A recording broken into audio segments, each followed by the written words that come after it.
वो सरकारी नौकरी नहीं होती। लेकिन आपसे तो सवाल मैंने हाइड्रोजन बॉम्ब का पूछा था, आप कहा सरकारी आपसे तो पूछा भी नहीं तेजस्वी जी ने कि सरकारी नौकरी का हम वादा कर रहे हैं, महागठबंधन में हम आप नेता साथ में बिठाएंगे कि नहीं, वो तो पूछा भी नहीं।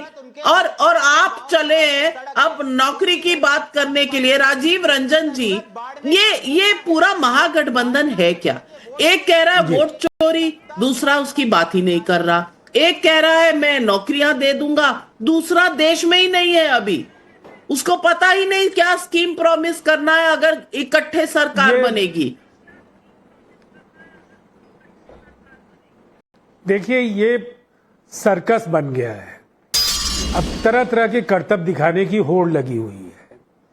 कोई एसआईआर का सवाल खड़ा करेगा और जिस दिन अंतिम मतदाता सूची का प्रकाशन होगा, तो आपने सही कहा, कोलंबिया में राहुल जी देखे गए। अब देखिए, मुद्दों को लेकर के क्या गंभीरता है, आपको इतनी समझ नहीं है कि पूरी दुनिया में जो उम्र सीमा के अंदर नौकरी करने वाले लोग हैं, जो नौकरी करने वाले लोग हैं, अब कृपया चुप रहिए बादशाह आलम जी, मैंने आपको टोका नहीं है। नहीं, होश में रहिए ना, रहिए, ठीक से बात सुन लीजिए। पहले सबसे पहली बात तो यह है कि जो कामकाज करने वाली जो उम्र है, इस उम्र के लोगों में ये 7.5 करोड़ 8 करोड़ लोगों में ये 3 करोड़ से ज्यादा नौकरियां देंगे। मतलब हर औसतन 3 आदमी में एक सरकारी नौकर ये बना देंगे। आपने उस पर जो व्यय है और उन तमाम चीजों का कि तनख्वाह पर क्या खर्च आएगा और तमाम चीजें आपने बता दी। बुनियादी तौर पर व्यवहारिक रास्ता जो बिहार में जो हो सकता था, उस पर कभी भी आरजेडी जैसी पार्टियों ने कभी सोचा नहीं। एक 15 वर्षों का विराट कालखंड लालू प्रसाद जी और उनकी धर्मपत्नी राबड़ी जी को मिला। एक पार्टी क्या है, एक पार्टी या राजनेता, उसकी विश्वसनीयता उसके ट्रैक रिकॉर्ड से जांची जाती है। 15 साल का अवसर मिला, आपने कट्टे बांट दिए, फिरौती के लिए अपहरण का उद्योग, एक ही उद्योग फला फूला। और जब रेल मंत्री बने तो लैंड फॉर जॉब का जो मामला है, अब उसमें पटना के आसपास के इलाकों के लोगों की जमीनें लिखवा करके आपने कुछ चतुर्थ श्रेणी की नौकरियां बांट दी। अब आपका ये है, आपकी पृष्ठभूमि, यही आपका इतिहास है, यही अतीत है, यही आपका चेहरा है।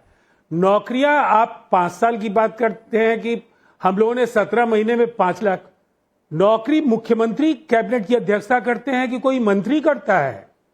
आप किस गलतफहमी में है? अगर देश की उपलब्धियों का जिक्र होता है तो मोदी सरकार कहते हैं, बिहार में उपलब्धियों की बात करेंगे तो नीतीश कुमार जी की बात करेंगे। और वो इसलिए करेंगे कि उन्होंने जब भी कहा उसे कर दिखाया, चाहे वो पैदल पूरी तरह से बेपटरी कानून व्यवस्था हो, या जिस तरह से सड़कों का जाल पूरे बिहार में बिछा। आज 1,85,000 करोड़ की जो परियोजनाएं हैं वो एक्सप्रेसवेज और हाईवेज की बिहार में निर्माणाधीन है। तो जिस तरह से बिहार में बिजली हर घर पहुंची, उन्होंने 50 लाख 10 लाख नौकरी 10 लाख रोजगार कहा था, लेकिन 10 लाख नौकरी तो दिए ही 40 लाख रोजगार। और ये 50 लाख का आंकड़ा देने के बाद कैबिनेट की मंजूरी रोजगार के 1 करोड़ रोजगार के सृजन की है। उसके साथ उन्होंने क्या किया, उन्होंने इन्वेस्टमेंट के प्रमोशन के लिए बाजाबता इंडस्ट्रियल पॉलिसी को लेकर के कई आकर्षक उसमें प्रस्ताव, पर यहाँ तो कोई नीति ही नहीं है, यहाँ तो कोई नीति ही नहीं है, क्योंकि कोई नेता ही नहीं है। किसके साथ बात करें? कांग्रेस पार्टी मान ही नहीं रही कि तेजस्वी जी मुख्यमंत्री के दावेदार हैं। आज ही भूपेश बघेल कह रहे हैं कि नहीं बनाएंगे तेजस्वी को। तो बादशाह आलम जी, जो इतना आपने प्लान बनाया है, उसमें मुख्यमंत्री तेजस्वी जी को बनाना का प्लान है ना? क्योंकि कांग्रेस वाले हामी नहीं भर रहे। बिहार की जनता को बता दीजिए मुख्यमंत्री कौन होगा। ये बघेल नहीं, ये तो आपने खुद ही, मैंने भी उनका वो सुना, उन्होंने ये कहा कि तेजस्वी यादव चीफ मिनिस्टर नहीं बनेंगे। उन्होंने तो ये कहा कि भाई हमारी महागठबंधन की सरकार आएगी, हमारे सारे नेता बैठ के तय कर लेंगे कि कौन चीफ मिनिस्टर होगा, कौन डिप्टी चीफ मिनिस्टर होगा। लेकिन आपने तो इतना रिमार्क दे दिया कि उन्होंने मना कर दिया कि या मतलब आप क्या कहना चाह रहे हैं? तेजस्वी यादव नहीं बनेंगे सीएम? अगर महागठबंधन की सरकार आएगी, डिप्टी सीएम बनेंगे क्या? हाँ, अभी मेरी बात सुन लीजिए 2 बस। आप हमें आप जो है 20 सेकंड दे दीजिए। अभी हमारे राजीव रंजन भाई कह रहे थे कि बिजली की बात कर रहे थे कि यहाँ लगा दिया। अरे इन्हीं की सरकार वहाँ 20 साल से चल रही है और इन्हीं के नीतीश कुमार ये कह रहे थे कि बिजली कैसे हम फ्री दे देंगे। लेकिन जहाँ जब से तेजस्वी जी ने 200 यूनिट बिजली की बात कही अपने मैनिफेस्टो के अंदर, उसको लाए, इन्होंने 125 यूनिट बिजली फ्री कर दी। अब उसके पैसे कहाँ से आ रहे हैं? जब पैसे थे ही नहीं तब पैसे कहाँ? ये चुनाव जब सर पे सवार है तो चुनाव के लिए आप जो है 125 बादशाह आलम जी 10-10 वो लाख रुपए, थोड़ा बहुत बिहार में मैं भी पली बड़ी हूँ ना। आपके राज में तो बिजली थी ही नहीं, कोई रोना ही नहीं था, ना बिजली थी, ना तार था, ना सड़क थी।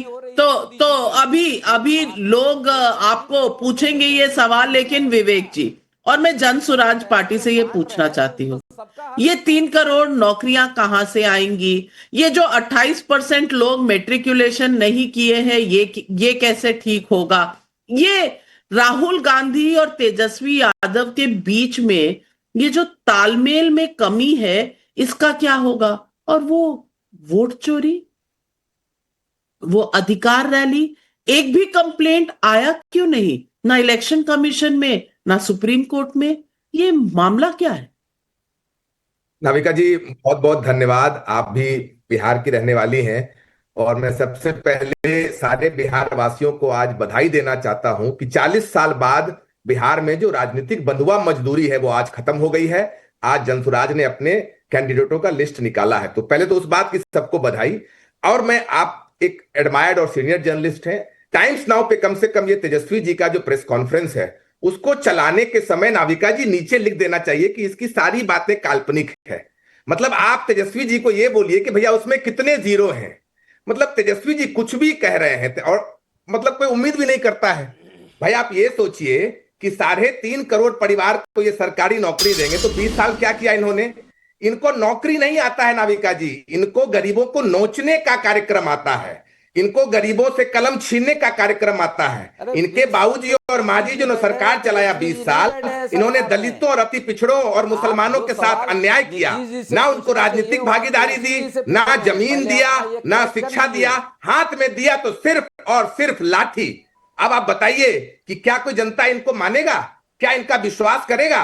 इनको भी पता है कि ये आजीवन सीएम इन वेटिंग रहने वाले हैं, इनका कोई भविष्य नहीं है। ये तीसरे नंबर की पार्टी है बिहार में। बिहार में इस बार लड़ाई जो है वो जनसुराज और एनडीए के बीच की है। तो इनको पता है कि भैया पिछले 1-2 महीने से हमारी बातचीत हो नहीं रही है, तो कुछ मजाक ही कर दो आकर कम से कम जनता के सामने, तो 1-2 न्यूज चैनल पर तो आ जाएंगे। चर्चा में नहीं है नाविका जी, आप ग्राउंड पर आ जाइए, माइक लगा लीजिए। राजद कहीं चर्चा में ही नहीं है। जिन्होंने 15 साल, एक आखिरी बात नाविका जी, जिन्होंने 15 साल जंगल राज को देखा है, उन्होंने जंगल राज को भोगा है, हम लोग भोगे हैं। हमारे लिए अपहरण की बात कर रहे हैं, मर्डर, रेप, ये न्यूज नहीं है। हम लोग के परिवार ने उसको भोगा है, हमने उसको देखा है बहुत नजदीक से। तो बिहार की जनता कुछ भी कर लेगी, बिहार की माँ कुछ भी कर लेगी, बिहार की युवा कुछ भी कर लेगा, इनको वापस सरकार में नहीं ला सकता है। तो इसीलिए इतिहास है, इतिहास के पन्ने में ये समाहित हो गए हैं। और मैं फिर से बता रहा हूं, इनको नौकरी देने नहीं आता है, इनको कट्टा बांटने आता है, इनको कलम देने नहीं आता है, इनको शिक्षा विहीन कैसे किया जाए वो करने आता है। और मैं तेजस्वी यादव को, हम लोग राजनीति में क्यों आए नाविका जी? हम लोग तो इसीलिए राजनीति में आए कि भाई जो प्लेटो कहते हैं कि भाई हमारे जैसे लोग, अच्छे लोग राजनीति से बाहर चले गए, तो भैया आकर ये लोग राजनीति कर रहे हैं। इनको 3.5 करोड़ में पूछिए कितना जीरो है, इनको वो पूछ दीजिए, ये नहीं बता पाएंगे। अजय आलोक जी, जिस जमाने में बिहार में बिजली नहीं थी तो लालटेन की बड़ी बात चलती थी, बहुत वर्चस्व था। अब तो बिजली आ गई, अब लालटेन चलेगा कि नहीं, ये सवाल पब्लिक पूछ रही है। पब्लिक का सवाल सीधा पटना से रोहित कुमार पूछ रहे हैं। तेजस्वी यादव जो नौकरी देने का वादा कर रहे हैं, क्या वो राहुल गांधी के खटाखट मॉडल से प्रेरणा लेकर कर रहे हैं? कर्नाटक, तेलंगाना और हिमाचल में जनता ने देख लिया कैसे सरकारी खजाना खाली हो गया। जवाब दीजिए अजय जी। देखिए नविका जी, मैंने शुरू में ही बोला था कि आरजी इफेक्ट से प्रेरित हो चुके हैं। जैसे राहुल गांधी ने लोकसभा चुनाव में बोला था कि हर महिलाओं के अकाउंट में 8,000 आ जाएंगे, गरीबी झटके से खत्म। तो उसी तरह से ये भी झटके से 3 करोड़ नौकरी देंगे। बिहार में सरकारी नौकरी की बहार आ गई। हमारे नई नवेली पार्टी है प्रशांत किशोर जी की, उनको पूरी शुभकामनाएं हैं, लेकिन ट्रैक रिकॉर्ड साहब का भी कुछ अच्छा नहीं है। ऐसा इनका भी ट्रैक रिकॉर्ड कुछ अच्छा नहीं है। हम लोग 9वीं फेल, 10वीं फेल, 4थी फेल करते रहते हैं, और आज तो इन्होंने टिकट बांटे हैं, सर मुराती ओले पड़ गए। सुना कि मारपीट हो गई टिकट बांटने में। सुनिए जरा खुद क्या कह रहे हैं पीके साहब। तो मदद क्यों मांगने आए? इतना खराब थे हम लोग तो। पढ़ाई छोड़ दी। मैं आलोक जी का बहुत सम्मान मतलब वो कोई रूटीन फॉलो नहीं किया है मैंने। 12वीं के बाद 3 साल पढ़ाई छोड़ दी, ग्रेजुएशन के बाद 2 साल पढ़ाई छोड़ दी। पिताजी मेरे धरने पे, अनशन पे बैठ जाते थे कि अब तुमको, अब अगर वापस नहीं जाओगे इस साल तो अब नहीं छोड़ूंगा, मतलब अब खाना ही छोड़ दूंगा। तो वो परेशानी वाला दौर रहा है मेरे। ये जब आप ब्रेक के साल थे तब क्या ग्रास रूट पे क्या काम कर रहे थे? कुछ नहीं कर रहे थे, जो मतलब यंग आदमी जो सब गलत कर सकता था वो कर रहे थे। मतलब इसलिए उसके डिटेल में भी मैं जाना नहीं चाहता हूँ, लेकिन मतलब वो कोई ये आजकल ये आदमी घूम घूम के बिहार में ये भी कहते हैं कि अपने बेटों के बच्चों के शिक्षा के लिए वोट देना। लालू जी मोदी जी रहे, उसके पहले ये थे, लालू जी थे, उसके बाद में नीतीश जी मोदी थे। इन्होंने तुम्हारे बच्चे को नहीं पढ़ाया, अपने बच्चे को पढ़ने के लिए वोट देना। ये अपने खुद कितना पढ़े हैं खुद मुंह से बोल रहे हैं।